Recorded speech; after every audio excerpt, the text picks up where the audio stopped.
Retour en coulisses, où l'on se concentre sur le dernier plateau. Côté coiffure, quelques visions étranges, parfois surréalistes.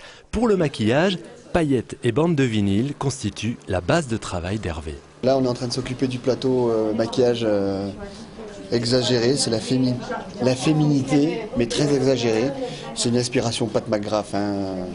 Si vous avez déjà regardé les défilés Christian Dior, c'est vachement inspiré de ça, ce côté grosse paillette. En fait, on a rehaussé un petit peu, on a remonté le sourcil en collant une bande de vinyle noir. Et après, on recolle des petites paillettes. C'est des paillettes de couture, en fait.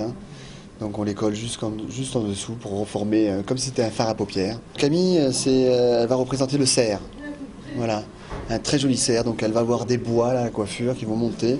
Donc, c'est pour ça que je reste sur des couleurs qui sont un petit peu neutres, parce que c'est plutôt dans des tons un peu dorés, taupe.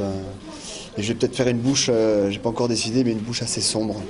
Sur Ghislaine, le visuel, c'est la veuve noire. Donc c'est pour ça qu'on a reproduit un peu l'effet de toile d'araignée et puis de cheveux très fins, mais en même temps toujours précieux et un peu raffiné quand même au niveau du visuel. Et la robe est bien sûr dans cet état d'esprit où elle a eu un manteau comme ça très léger, très aérien.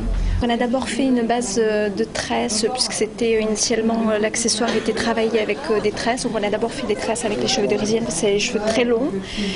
Et ensuite on a gardé un effet très gominé devant parce qu'elle a un très beau visage et qu'au niveau du maquillage ils vont monter très haut pour donner des yeux très spectaculaires. Et ensuite sur les côtés on place ces petits bijoux en cheveux qui rappellent un peu les fils de toile d'araignée en fait. Donc là la première étape c'est les cheveux et puis au fur et à mesure elle passe avec Hervé pour continuer le look avec le travail des yeux et à la fin ce sera le stylisme avec Sylvie. Top éclairageur.